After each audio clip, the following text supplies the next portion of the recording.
गहरे जंगल में एक अजीब सी खामोशी फैली हुई थी। जानवर धीरे धीरे गायब हो रहे थे और जंगल के सबसे ताकतवर राजा सिम्बा को यह समझ नहीं आ रहा था कि आखिर क्या हो रहा है। कोई नहीं जानता था कि शिकार हो रहे जानवरों के पीछे कौन है, लेकिन एक बात साफ थी, यह सिर्फ किसी साधारण शिकारी का काम नहीं था। झाजू की चिंता, सिम्बा, ये जो हो रहा है बहुत डरावना है।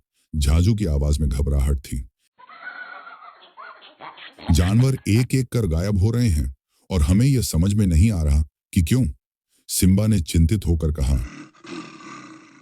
यह कुछ बड़ा है झाजू, हमें पता लगाना होगा कि यह कौन कर रहा है।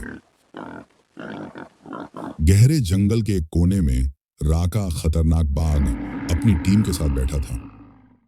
उसके साथ ये 3 लकड़बग्घे और लूसिया, जो एक चालाक लोमड़ी थी। उनका उद्देश्य था जंगल में राज करना, लेकिन इसके लिए उन्हें सिम्बा और उसकी बीवी नाला को रास्ते से हटाना होगा। लूसिया ने राका से कहा, अगर हम नाला को रास्ते से हटा देते हैं तो सिम्बा को खत्म करना आसान हो जाएगा। राका ने घातक मुस्कान के साथ कहा, बिल्कुल, तुम जाओ और काम खत्म करो, मैं बाकी सब संभाल लूंगा। लूसिया ने अपनी योजना के तहत नाला को कहा कि सिम्बा खतरे में है, तुम जल्दी चलो वरना सब खत्म हो जाएगा। फिर उसने एक सुनसान जंगल में जाने के लिए नाला को बहला लिया। नाला ने लूसिया की बातों पर विश्वास कर लिया और वह उसे पीछे पीछे चलती गई। जब वे जंगल के और भी गहरे हिस्से में पहुंचे, तब नाला ने कहा, कहाँ है सिम्बा?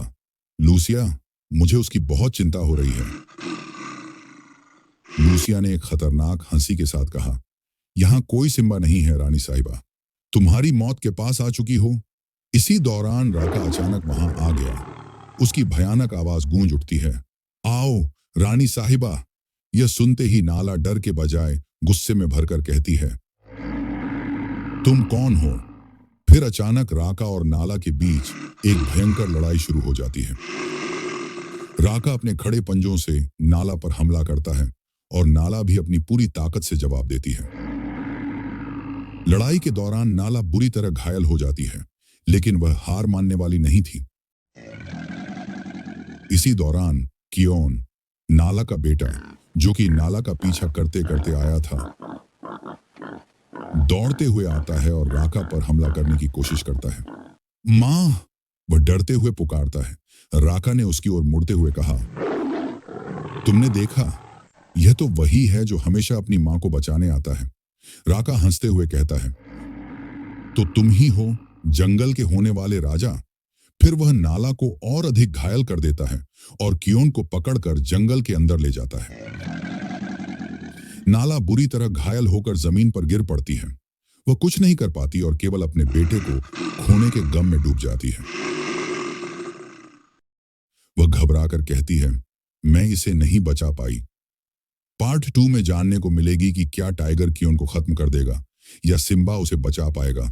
इसके लिए आप इस चैनल को सब्सक्राइब कर लें ताकि आप पार्ट 2 मिस न कर पाएं।